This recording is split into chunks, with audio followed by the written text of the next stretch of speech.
Get it how you live it. 10 toes in when we standing on business. I'm a big stepper. Underground methods. God not get the moors with the lizard. Straight terror. But that guy your errors. Pushing culture, baby, got that powder you can measure. Trendsetter, the one who get the weather. Swerving while I'm bumping Project Petter. Yeah, rolling through the city with the big dogs. Welcome in, everybody, to the In Off the Bench podcast. You heard the sound at the beginning. That was Marvel's Jessica Jones. And this ain't Marvel. This is LSU's middle blocker, freshman star sensation, Jessica Jones. We're going to get her story. We're going to talk all things on the Bayou. But first, we must plug our sponsors, Old Dominick Distillery, the heart of downtown Memphis. Vodka, gin, whiskey, bourbon, whatever you're looking for. Chinook Cedary, 8 flavors, mild to wild, the best in the game. And of course, go see our boy Dr. Vic at Relief Chiropractic. He will get you taken care of. But let's get into the biggest interview in podcasting this week with our girl, Jessica Jones. Man, Daniel, I tell you, that video, as good as it is, doesn't do justice. When you go to the LSU volleyball games, it's electric, man. And the media team just doesn't miss, man. Every video that they put out is elite. You go there, I told you, man, the baseline hits, the intro video they have, the crowd pumping, the PMAC, it's just electric. But with that, Jessica, how you doing tonight? I'm great. How are y'all? We are stoked. Like I said before the episode, a chance to get into volleyball, a chance to get into LSU. Daniel watched the videos. He's ready to go. But before we get into your story, got to break the ice. And speaking of videos, I didn't put it out there, but y'all all did a Michael Myers routine, and I'm just curious. Do you watch many scary movies? Do you watch Michael Myers? No, and I know I messed it up too. Yes, Daniel. She ran as Michael Myers. Michael Myers doesn't run. You walk. You don't even walk fast. I could hit, I was like, as long as I don't run, I'm fine. So I did a fast walk because I wasn't about to. That was basically a jog when she realized she wasn't going to be able to commit her crime. Yeah, they all started yelling at me, and I was like, "What?" I'm not a scary movie fan for the most part. I love it because it showed the innocence, right, Daniel? She didn't even know how to do it. Like that told me everything I needed to know. But you could do a flip side argument. You could say she was a little too anxious to take out her teammate with the way she, ran because she's supposed to be pretending to have a knife. So you could swing it either way. But sticking to Halloween subject, I got to know, we don't really get to ask this much. What's your favorite candy? I got to go with peanut M&Ms. It's perfect. You have the saltiness of the peanut and then the sweet of the chocolate. It's perfect. Daniel, good athlete answer. Protein. Exactly. Yeah, you can't go wrong. I'll take peanut M&Ms and peanut butter M&Ms over all other types of M&Ms, hands down. Daniel, I'll tell you, this Sunday, our pastor said, he brought it up randomly, but he said his favorite candy bar was Zero. I've never actually had one. Have you? No. 0 people have had that candy bar. That's why they named it that. Have you had a Zero bar? No, never even heard of that. It sounds like somebody who's carb conscious and they're trying to eat healthy. The Zero bar. I tell you, I am eating healthy, so I really can't have, because I think it's chocolate. I'm gonna need you to try it, Daniel, just to give me a review, or that, or you're gonna have to wait 75 days on mine. Well, I'll check it out and see. I'll let you know. No doubt. Well, flipping from horror to the kind of character I know that you actually are, Jessica. I don't know how many Disney movies you have seen, but who is your favorite Disney character of all time? Oh, this is a tough question because there's so many. My favorite Disney childhood movie is Cars, so I'm gonna pick from that. I just love that movie. I just went to Disneyland this past summer. They have the Cars themed park. It's really cool. You actually get to ride in a ride. At first, I thought it was going to be childish, Jessica. You get in the car and it drives for you. this thing took off, and like my son was even throwing off, and it was like hands in the air roller coaster thing, but you're actually in like Lightning McQueen flying through the mountains. And I was like, okay, Disney don't miss. Daniel knows that he lives close to the one in Orlando, and I don't know, Daniel, you seen Disney miss before? No, man, they usually nail it right because they pay a lot of people a lot of money to make sure they do get it right, so they can take my money. Well, when LSU volleyball wins it all, they can do, aren't you supposed to go to Disney anyway? Right. They can take us out there. I'll ride in the cars then. There you go. Yeah, you want to go to the new theme park opening up in May. That's where you want to be, right there. Super Mario World, new Harry Potter, you name it. They're going to have it. It's going to be there it is. Just take care of business and win it all, Jessica, and, you go check it all out. Yeah. Oh, yep. But enough of breaking the ice. I'll let Daniel get into the story, but, I got a good appreciation for you now. I know that you wouldn't ever hurt me, and, you like cars, and peanut M&M, so we can vibe. Yeah. Yeah. Just so you know, the Zero candy bar, caramel, peanuts, and nougat. It's like a Temu version of like a Baby Ruth or a Temu version, or like it's like it's like they wanted to be Snickers but just couldn't figure it out. That's the Zero bar. I would try However, I'll try it now that I saw the packaging. I know what the candy bar is, and I've seen it before, but I can't honestly say that I've had one ever in my entire life. And to know that that's someone's favorite candy bar, it doesn't make me optimistic that I've never had it and it's someone's favorite. So there's that. But it ain't about candy. It's about volleyball. It's about you. Let's start off. Tell me a little bit about home. Where are you from? I'm from Frisco, Texas, so it's like 30 minutes north of Dallas. Ooh. Is that home of the Frisco Melt? The what? You ever heard of the Frisco Melt Steak and Shake Special? No, I haven't actually. That's weird. I go there all the time too. Yeah, it's learning all sorts of new unhealthy things. Apparently. It's like have you had like a patty melt before, like on like toast? And yeah, so it's similar, but it's like the sauce. It's almost like a Thousand Island sauce, almost like a Big Mac sauce, but it's in the form of like a melt. So it's not the greatest thing on earth. But we went two different directions, Daniel. You started talking about patty melts, and I started just questioning if she was a Cowboys fan. I mean, it's a rough life. Hey, I hear you. But the Frisco melt's an actual. It's an actual thing. But since you brought it up, are you a Cowboys fan? I don't know anymore at this point. When I was younger, like my family and I, we've been to plenty of games. But this year, like I haven't been able to watch a ton of the NFL just because I've been busier than normal. But I think this year might be the worst. That's called a hidden blessing right there. Yeah, exactly. Timing was right because I haven't been able to see anything. And I've just been seeing, we're paying Dak like way too much money apparently and all that stuff. So I don't know. And guess what? We broke all this down, and I don't want to rehash it because I was not happy then, and I'm happy now, and I don't want to get into that mindset again. But the highest paid person on their team, the two highest paid people on their team, are not even going to be playing this weekend against the game that you got to win, a divisional game against the Eagles. So there's that. But anyhow, Frisco, Texas. If I go to Frisco, Jessica, what's the one thing that you think that I need to do, see, witness, taste, touch, feel? The one thing that you're just like, if you come here, this is it. This is the jam. All right. Okay, this is going to be kind of ironic. But a Frisco melt? No, the Cowboys headquarters, it's in Frisco, and it's called the Star, and it's honestly a really cool area. They've got like kind of like a mini football field, you can see their practice fields. You can see, you know, all the offices, and there's a bunch of shops and restaurants around it.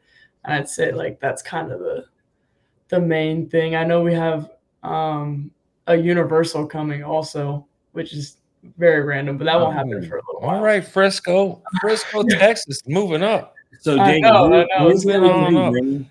Maybe by the time Universal is built, the Cowboys will be back relevant. We will go make a trip. We will write it off as a business expense because the Frisco Classic is obviously held there. We always have teams that we cover there. So we'll do that. We'll go check out the Star and we'll go hit Universal, man. All on the podcast dime. Let's do it. Yeah, exactly. I'm down. Old Dominic Distillery, you got that? Chinook Cedary, you got that? That's our You're not plans. supposed to tell them moving that forward. they're paying for it. Well, I mean, that's the whole part of a sponsorship, right? Help me help you, right? All right. Speaking of helping me help you, obviously you can't do it alone. You can't be the caliber of athlete that you are alone. So tell me about your family. I know you got 2 older brothers, but you got mom, dad, any other brothers, sisters, siblings in the picture? Yeah, I mean, you pretty much summed it up. Let's see, sports-wise, I would say we've always been a sports family. I was raised around football, literally 24/7 all the time. And one of my brothers plays football at North Dakota State. And the other one played, you know, every sport and was a pretty high caliber athlete all throughout high school, mostly football also. But both my parents are from Nebraska, so we've always been Huskers fans, which is also kind of rough sometimes for them, at least. I haven't really inherited You that. grew up watching volleyball. Yeah, we definitely grew up watching. Yeah, so Nebraska. you were rewarded on that one. Mm-hmm. Yeah, that was a plus to being a Nebraska fan. The football team is a different story, but I mean, you're too young for the glory days of Nebraska football. They were once good. We promise. We promise. They had this guy. He may be like a Paul Bunyan type figure to you now, but his name was Tom Osborne, and he was like the mecca of Nebraska football. He actually was a real person. He did exist. No, when we were win. kids, I thought you were going to say Eric Krause. That dude was a baller. I was going to get to him, but I mean, I just figured I would go back as far as I could think with Nebraska football. So Daniel, I got to ask her. I know it's your section, but you know, being that we brought that up, you know, Nebraska volleyball does fill up the football stadium. You know, for you, you know, as somebody who grew up loving Nebraska, but as a volleyball player, just how cool a moment was that for you? That I literally can't describe. Whether if I was even, you know, raised around Nebraska, anything, it was an incredible thing to see. Just as like a women's volleyball player or a women athlete, like it was insane to see that many people. Just like the amount of investment and attention.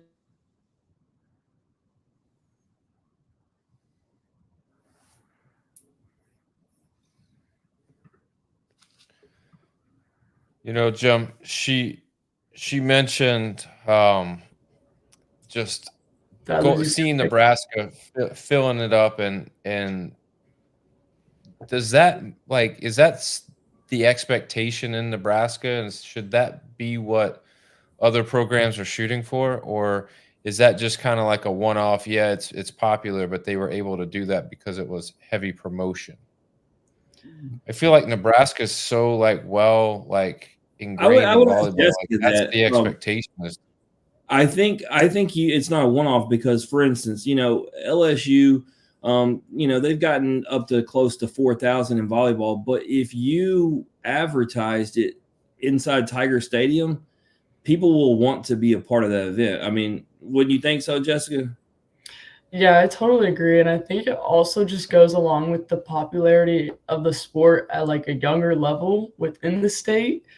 Because if you take, I'm going to use the University of Texas for this, and Nebraska is the same way. The level of volleyball and high school volleyball is a lot higher than it is locally, I would say, in Louisiana. It's just a little more popular, I would say. And I think that, like, if we can continue to promote the sport locally, like in the state of Louisiana, I think that would bring it up a lot too, just because then you have more young girls coming and more families, and it just would help promote the sport a lot. Let me tell you something, Jessica. If you put a volleyball game at night at Death Valley with the lights and some pyro, that thing would sell out in a heartbeat. That would be incredible. If I you think give you just put something to existence, Daniel. I hope so. What I've learned about LSU is if you give people a reason to tailgate, they'll fill up whatever you want them to fill up.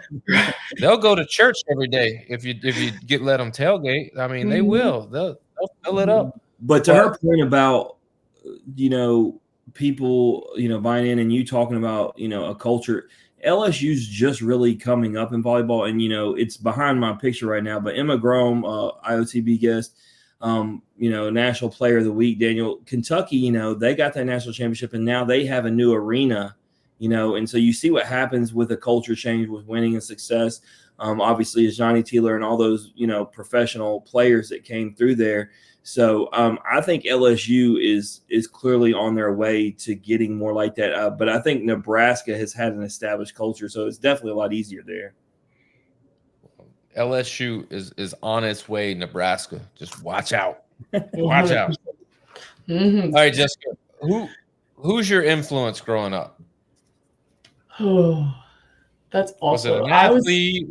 Was it like a family member? Was it a coach? Was it your two brothers? Like, I would say kind of a mix of all those. I would say the two most that stand out to me, or kind of three, I guess, were my older brothers, just because they were so involved in sports and so competitive. It was just kind of like what I grew up around. So it was kind of just normal for me, and just really created that competitiveness that I have inside of me. And then I was actually a really big – I tried volleyball.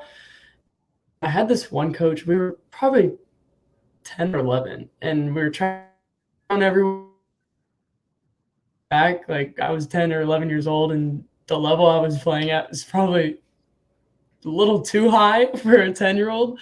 But that coach really kind of just pushed me, I would say, and kind of taught me what it is to be an elite athlete and what hard work really is at such a young age, where it just kind of set the tone and like the standard of what it takes to improve and get better at your sport. And whenever I was like going through the recruiting process, I definitely reflected a little bit on like, how did I get here? Like, where did I get like this mindset from, and just certain qualities it takes. And I would definitely say that softball, a fourth and fifth grader. And then just my family culture, my two older brothers, just being raised around sports my whole life.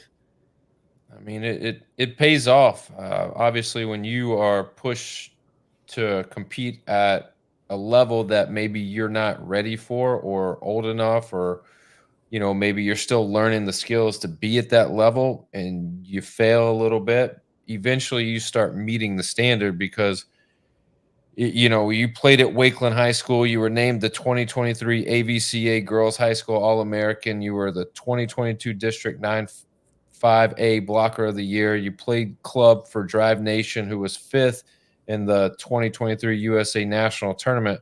You don't get those accolades and those accomplishments unless you're being pushed and challenged at a young age. But I did want to ask, tell me about club in high school. How did it develop you into where you are today?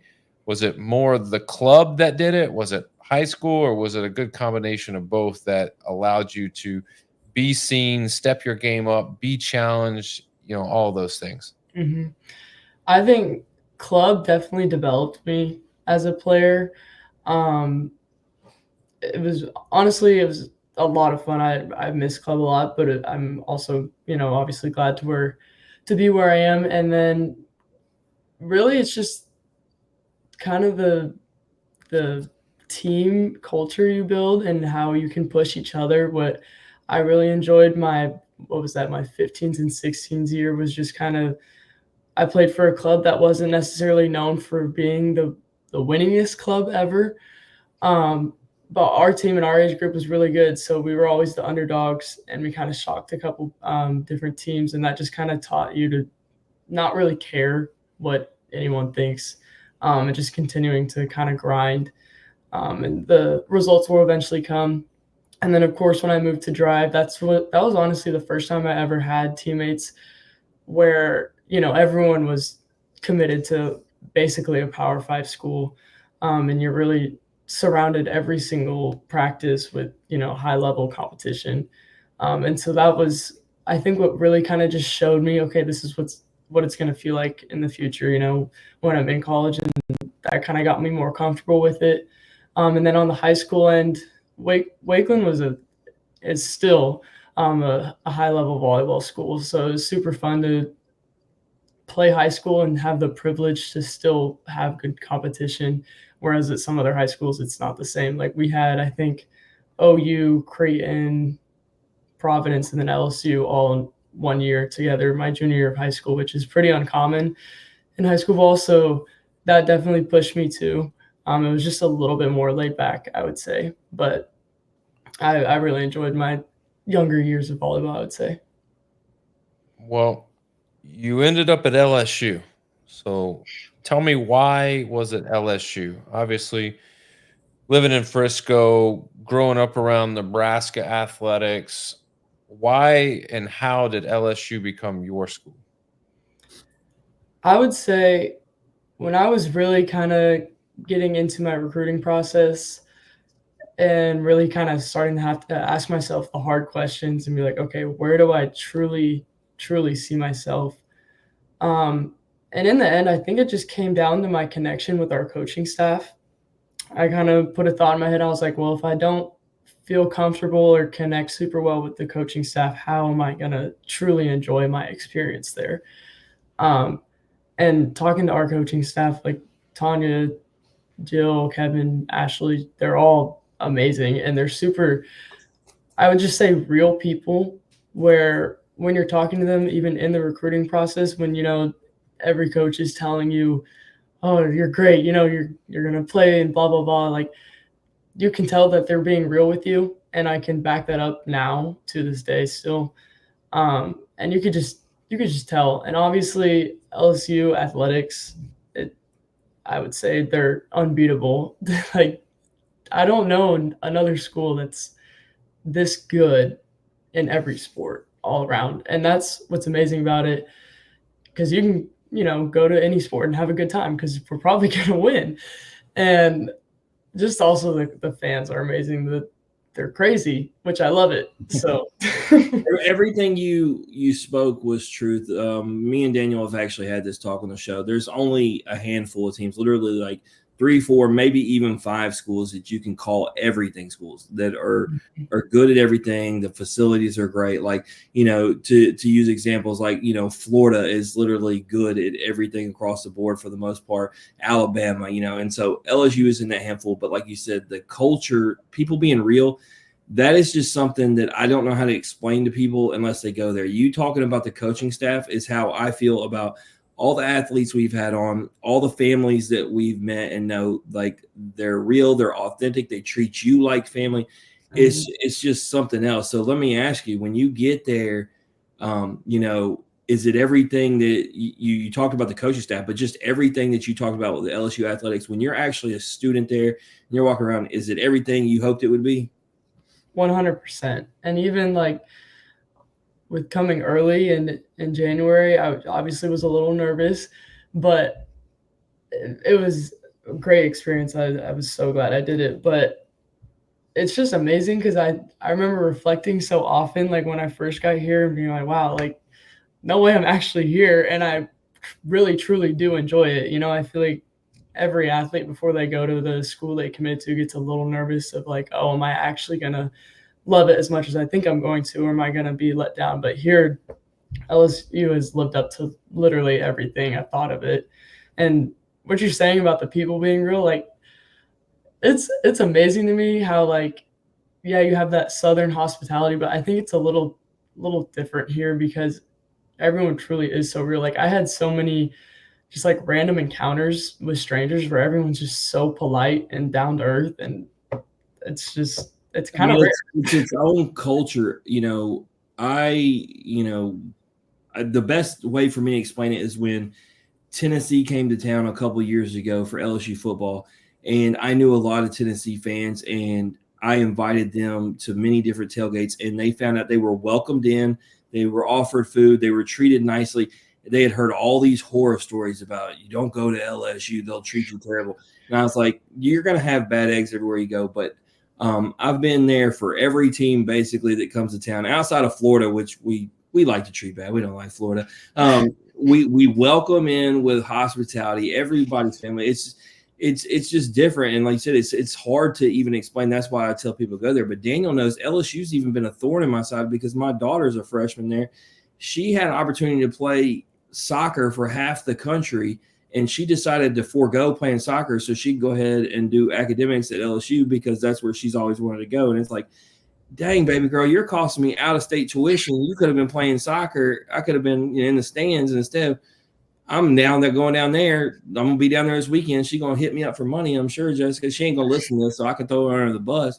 But that's how great LSU is. And so you get there. I talked about, and I sent Daniel videos in real time. And I said, dude, like the intro video that came on and then just the electricity, like, what is that like when you're on that court? Because it's everything that we've talked about that's come to a culmination, and you get to play in the PMAC, which is one of the top places you could possibly play in. Just what's it like the first time you step on that court and you're an actual player for LSU as a freshman and doing your thing? The feeling of being there and being on the court and in the jersey for the first time was amazing. Like, it made me think about all the time, like the games I went to when I was committed there, watching their hype video and me getting the chills in the stands and being like, oh my gosh, like that's going to be me one day. And then it actually was.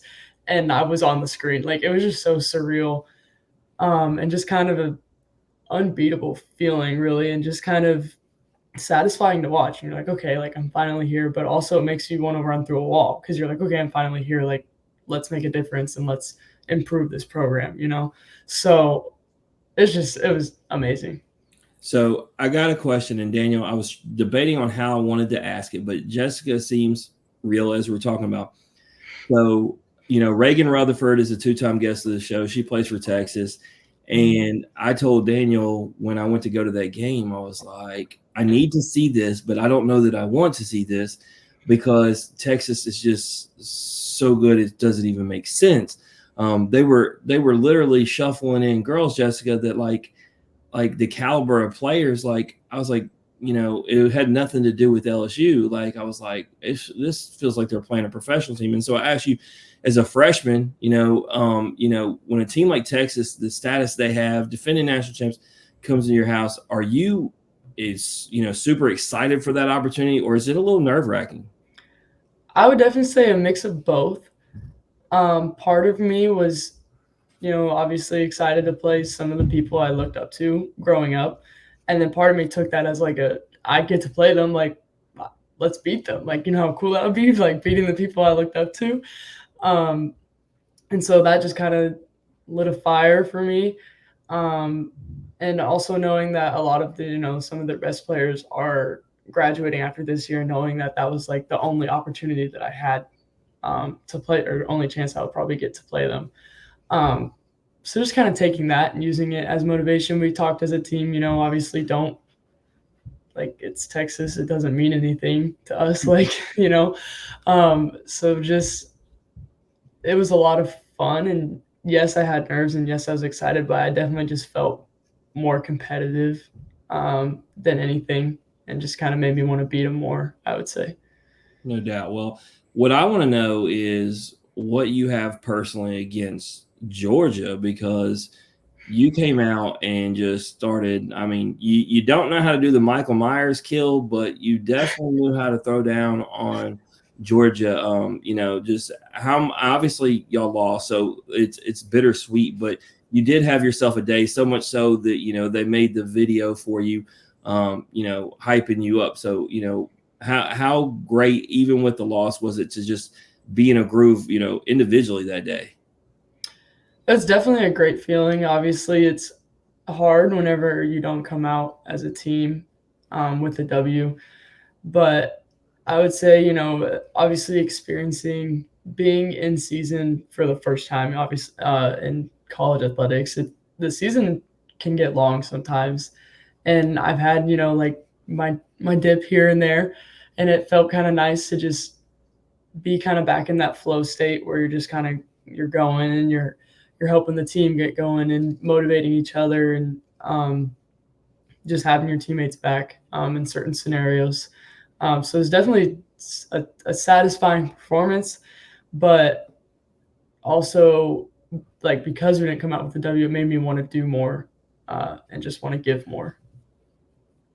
When you talk about, the teammates, who's been a big influence for you? Who is someone that you've looked up to or kind of try to, pick their brain or maybe use them as a mentor, given that you're the rookie on the team? Mm-hmm. Honestly, that's also a tough question because I've kind of done a mix of everyone, honestly, where Bailey I've looked to a lot because she has a lot of experience and is a setter, so I'm with her a lot. And as a middle, your connection with the setter has to be pretty good on the court. So we've had multiple conversations, and she's someone that's pretty down to earth and will kind of get me out of my comfort zone sometimes. I would say.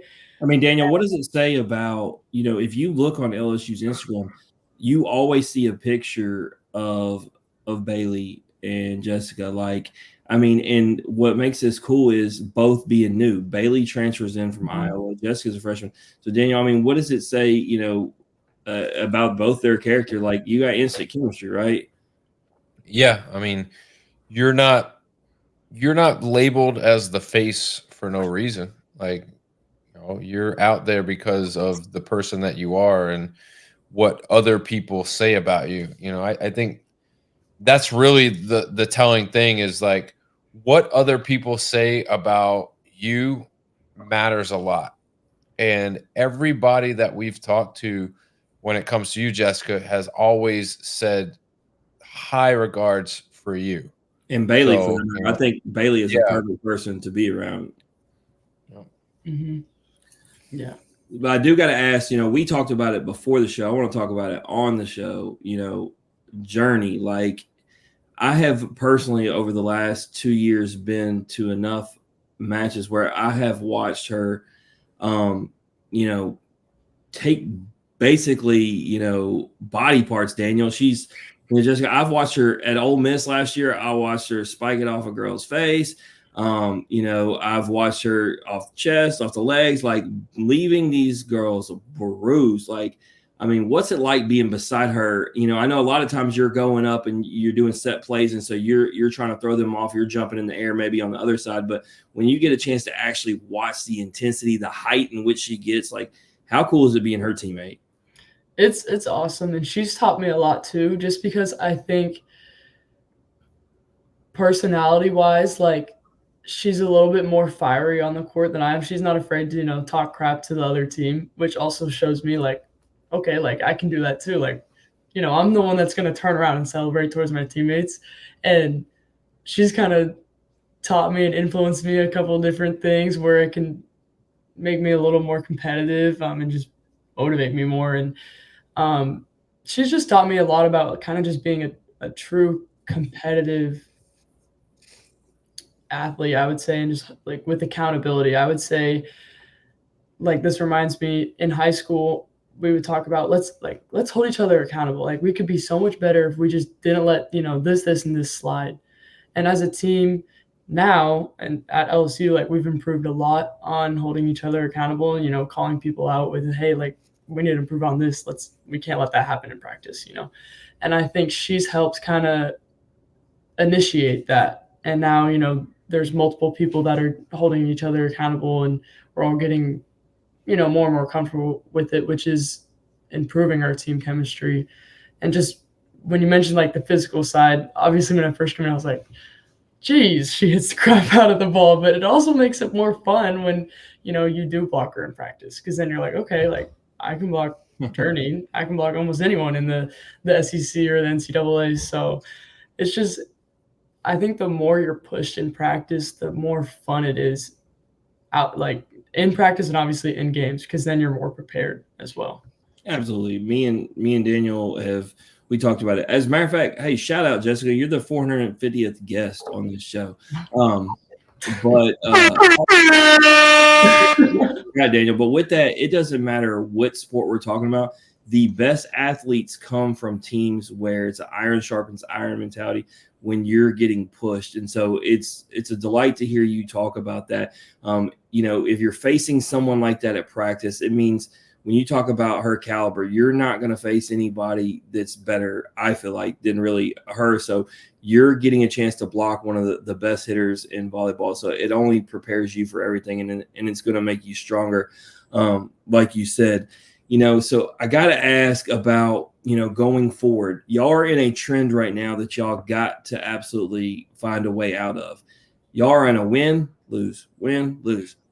What do you got to do to string together a run of wins? Because obviously this is, something y'all don't want to continue to do, because obviously that means the season's going to come up short. So how do you put together back-to-back wins, make a run at this thing, especially as y'all are getting close to the SEC tournament? I mean, obviously it's all about what's done in between our games. What are we going to do in practice this week to, make us that 1% better towards the end of the season and put us at our peak at the right time. And we all know what those practices need to be and what they need to feel like. Obviously, when we play a great match, we know, like, okay, we prepared well, and when we put it, we transferred it from practice into the game. So how can we it's just like the consistency that we need. I think that just comes from pushing through the hard times. Obviously, when you get towards the end of the season, you can be tired. Your academics are starting to get annoying because it's so repetitive, and you're just kind of you're reaching the end. So I think it's all about how can we continue just to push ourselves through that and string along those consistent, hardworking, competitive practices and transfer that to a match. Well, I'll leave you with this, because Daniel has been very polite because we've gotten really tied in with Tennessee baseball. But Daniel, being from Memphis, the west side of Tennessee, traditionally doesn't like anything Tennessee. And your next opponent is Tennessee at Tennessee. So what better way to get Daniel all in on LSU volleyball than to go beat Tennessee? So just a little extra encouragement, as if you don't need any. You already want to win, but do it for Daniel. Go beat Tennessee. It is basketball season, so I can say this: Rick Barnes. It really, I really am proud of you, Daniel. She hasn't seen it, but you have been very, very nice and polite with all our Tennessee guests. As a guy that when we were coming up, you definitely had nothing nice to say about Tennessee. Hey, bro, you don't throw stones if you live in a glass house, man. And I don't know if you've seen athletics around Memphis lately. Very fragile around the wall. That's our teams have been doing so bad. The greatest thing we could have ever done for our guests is moving headlines to Monday morning and not on Monday night, because they don't need to hear the misery, and nobody else wants to hear our misery. Memphis basketball has come back in the second half and has looked like a totally different team. They're up 7 right now, but that's neither here nor there, Jessica. I know this when it comes to Memphis basketball. I'm off on a tangent right now, but Daniel, well, the first thing we got to do when we get off here is I've had 2 notifications for Ja Morant is talking about the Grizzlies having insane 360 plays. So our boy It don't matter if they lose to the Nets. It doesn't matter if they lose to the Nets. You're getting off topic. I'm not worried about that. I just want to see the plays. But enough of that foolishness. We really do look forward to what you got coming up. I'll be tuned in. I'll definitely Kentucky. My favorite player outside of LSU is Emma Grant. I think she's arguably the best player for her position and such a great character. And so give me a review back on how that new arena is. We haven't talked to anybody who's played there yet, so I'll be curious to hear about it from the other side. Of course, she talks about how amazing it is, but it starts with Tennessee, then you got Kentucky, and so y'all got a few more. Put a run together going into the SEC tournament for sure. Yes, definitely. That's what we're looking to do, and it's definitely what we know we need to do. So, well, I am confident that you got it. But Daniel, Jessica, check this out. This is what you need right here. You see this background I just put there? I did that. You need to get you some Jessica Jones merch, bro. Merch. Let's see. I'm trying to put us to the side there. There we go. That's what you need. I need some arm sleeves. That's what I need. You like this jersey? I do like the long sleeves white. That's a pretty sweet shirt.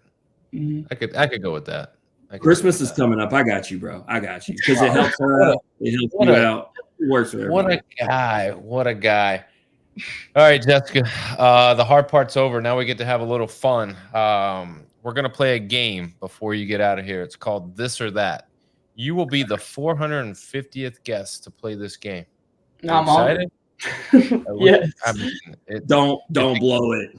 It's a game that is sweeping the country. We've played it with guests from Anchorage all the way down to Key West and everywhere in between. So it's definitely out there. If you haven't heard of it, well, now you have.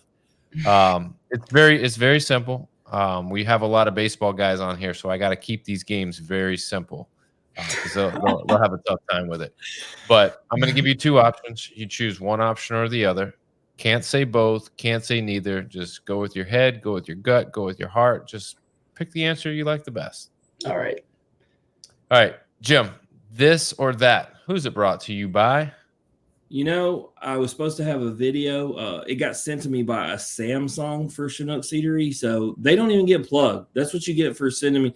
If you can't send an iPhone to iPhone, Daniel, it ain't going to work. But no, I actually do have my Chinook Spit and Seed shirt on. You obviously have your Memphis City Design LSU in off the bench shirt. You see the athletic collection posters behind us. As a matter of fact, we need to get Jessica and Journey and Bailey and all them set up. They need some LSU athletic collection posters. But shout out to all of them. And of course, you mentioned them earlier. Old Dominic Distillery. Didn't want to plug them too much. Jessica's not drinking age, so I'm going to kind of let that one be. But appreciate all our sponsors. That's right. All right, Jessica, first question out the gate. Coffee or energy drink? Coffee.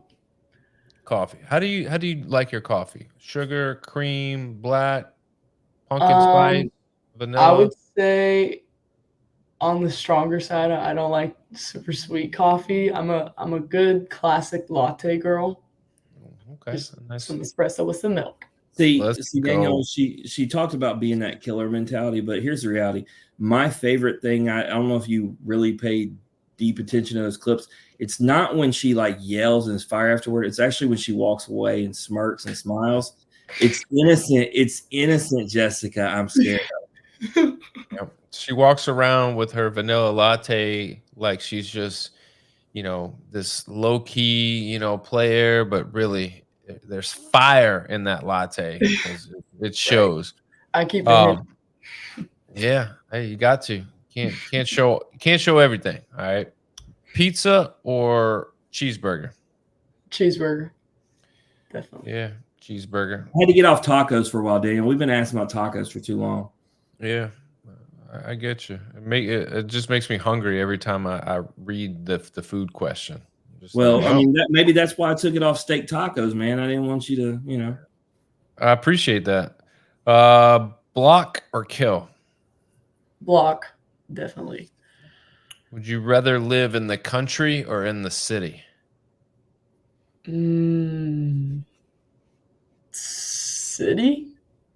I don't know that. I don't know that answer yet. She said she's got some time before that kind of decision. Yeah, you got some time to figure it out. And it might change. It definitely might. Would you rather roller skate or ice skate? Ice skate. When it comes to uniforms, gold or purple? Purple. Beach or lake? A lake only if we have a boat. Oh, okay. Well, I'd hope There's so. if there's I no mean- boat, I'll choose I mean, beach.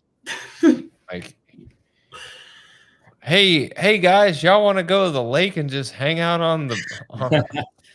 I mean, some people do have like a dock if they live in like a certain Yeah. Alabama. You That might don't make it any like that makes it worse. You got a dock but no boat.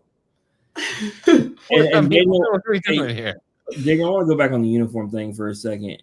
I was trying to decide if I want to say it because all my LSU friends are going to get mad. But one of the things I like about LSU volleyball is they wear black. And Daniel, LSU football will never, and LSU baseball will never incorporate black. They're too traditional. But black with purple and gold is an amazing combination. So just want to throw that out there. Okay. I agree. All right. This is rumor on the street, and this is what I've heard. So don't get mad at me. There's kind of a big game at LSU this weekend. Is that true? And Just a and little if bit. and if it is, who wins? Alabama or LSU? I gotta take LSU. Like, You don't have to. I mean, yes, I do. I'm going to tell you. I'm confident in us. I think we can. I've seen them play. I'll be honest. I was there 2 years ago when they beat Alabama, and I never get to see them beat Alabama, and so it was awesome. And I told my friend today, he was like, "Would you rather have LSU beat Alabama while you're there, but then lose the rest of your games, or lose to Alabama and win the rest of your games?" I was like, "That's a no-brainer. Beat Alabama while I'm there." So if this was the last game we were to win this year, bring it. Exactly. Jim wants to win one game a season, and it's Alabama. No, that's not. That's Oh, actually, LSU fans work. that's We not hate true. Alabama. It used to be Florida when they were good. They're so bad now. I'm not even worried about it. All right. Would you rather be an unknown superhero or a famous villain? I'm gonna go unknown superhero because then you have a superpower. Oh, Ooh, man. that you got to ask the question now, Daniel. What would your superpower be? Oh, I had such a good answer to this one time. I was thinking about it one day, like randomly. I think I said invisibility because you can literally just. Daniel, what would yours be? I think teleporting. I'd like to just be able to just go anywhere. Nice. Just like snap my fingers. I'm such a meathead. I'll just say super strength. Let's go. Wah wah. Okay. You can only have one for a road trip. Shampoo or deodorant? Oh gosh, I'm gonna say deodorant. I hate smelling bad. I can't smell bad. That's just. Ugh. I'll tell you this, Daniel. If you That's the right answer, I think. Well, it's the right answer, and I'll explain why. Jessica's armpit is on display a lot, and we would know if them pits weren't taken care of. No, I messed all jokes aside. Jessica, I told Bailey, I was like, "You're not allowed to ever skip shaving your armpits as a woman, as a volleyball player," because I was like, y'all's armpits are like in every shot. I know, especially with like the sleeveless jerseys only became popular, I feel like, within the past like 3 or 4 years. And now like it's so bad. Like before like Thursday night, we'll all, like a couple people will send texts in our group chat, reminder, shave your armpits, don't forget. That's Daniel. You imagine? Like, Oh, what a bad look. it would be terrible. Like, oh, it's probably happened to somebody a couple times, but Well, I hope social media wouldn't put them on blast. right, exactly. Or do a little photoshopping or something. Let me tell you this, Jessica. I'm not big on social media, but what I do know is before y'all play Tennessee, you better shave your pits. Because they will put you out there. Daniel, hold on. I'm getting off on a tangent here, but guys do a lot of strange things when it comes to winning streaks. What if they were on a winning streak? Are you allowed to let it go then? Look at him taking a drink. He don't even want to answer. Let's hope that's not it. That's for me. That's a no. We've This known people that don't change their underwear if they're winning. I mean, that's worse. I mean, this is what it would sound like in the arena. Y'all get into the What would happen is the NCAA would drug test them and assume that they're on steroids and testosterone. It looked like the girl from Dodgeball. Oh man. Oh, that's bad image. Yeah, that's tough. All right, Jessica, last question. This is the money question. All right. What would you rather have? A national championship or $3 million? I just signed a check and I was like, hey, it's for $3 million. You can go cash it today, or you can have this national championship. A national championship. Duh. I mean, you say duh like that. Well, okay. If I were to get technical with it, if we won a national championship with how NIL works these days, I could probably get somewhere close. Well, the reality is Maybe. That's because you're at LSU. That's not the case. Exactly. LSU's just built different in that regard. But what is the price though? You know, take all the NIL stuff away. If it was as simple as Daniel said, he will hand you the money, or you have this historic national championship season. What is the amount of money that you feel like you could say, you know what, I'll walk away from this championship? Oh, I don't even know. I don't know if there is, because I think like the memories. I mean,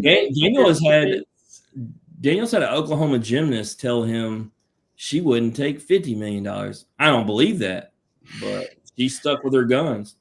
I mean, to me, you can't beat that. Like the feeling you must get and the memory, like the connections you'll make with your teammates and that memory you'll have and you'll share. It's no one can beat that. You know, you don't have that for the rest of your life. So money goes away. That doesn't. You're telling me there's not a dollar amount that you would trade for a national championship? No. Like, lying tight, man. I mean, you know, if someone offered me $100,000 for a championship, I mean, I'd just be playing this song all day. That's only $100K. That's like $100K is a lot. Only like I'm cheap. Don't get me wrong. I'm cheap now. $100K, no problem. That would do that. That'd just take a lot of pressure off.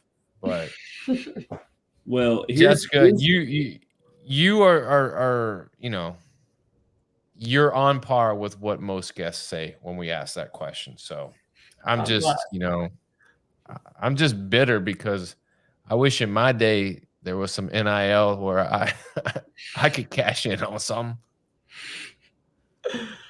Well, yeah, I feel like that's what most like former athletes who didn't have, they're all like, that's crazy. Y'all are spoiled. And yes, we are. It's insane. It's crazy. But it is what it is, I guess. Hey. Well, with that, what a time to be alive. That's the way I look at it. What a time. Speaking of, you know, I'm thinking about, you know, the way the in off the bench effect works. And I don't know if Jessica's aware, and that's why I put this background back up. Good things happen to those who come on the show, Jessica, just this week right here. So Daniel starting Saturday, he's kind of cut off. So, but Trevor Wallace, I was there, won the heavyweight championship in MMA.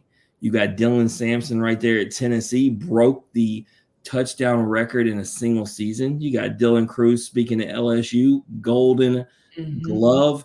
You got Emma Grohm, National Player of the Week from Mississippi State soccer. Daniel, not one, not two, but 3 awards. You got Coach of the Year, Goalkeeper of the Year, and Midfielder of the Year. So Jessica, well, first of all, shout out to all of them, but Jessica, it's good vibes to come on here. It's not you're already an elite athlete. We just put the good vibes with you and things just happen. So it's going to start with beating Tennessee, and from there, sky's the limit. Possible national championships, possible, and not just this year, going forward. It could maybe take time. We've had athletes for maybe a year, 2 year, 3, but good things happen. So just keep doing what you're doing. I appreciate that. Thank you. Absolutely. Jessica, we want to thank you, obviously, and we wish you a successful rest of the season, injury-free rest of the season. Hope you have a lot of fun, and hopefully we get a chance to talk again and recap and talk about all the positives that occurred throughout the remainder of the season. Yes, thank you so much for having me. I enjoyed it. Absolutely. That is Jessica Jones, everybody. If you like hearing her story, or you just like hearing us average Joes talk X's and O's, please like and share the podcast on Facebook, retweet us on X, listen and subscribe wherever you stream your podcast. As always, comments, ratings, feedback, thumbs up, hearts, hugs, love. We'll take it all. And with that, we are out of here. Strong bodies, sharp minds, grit and grind all the time. Go vote.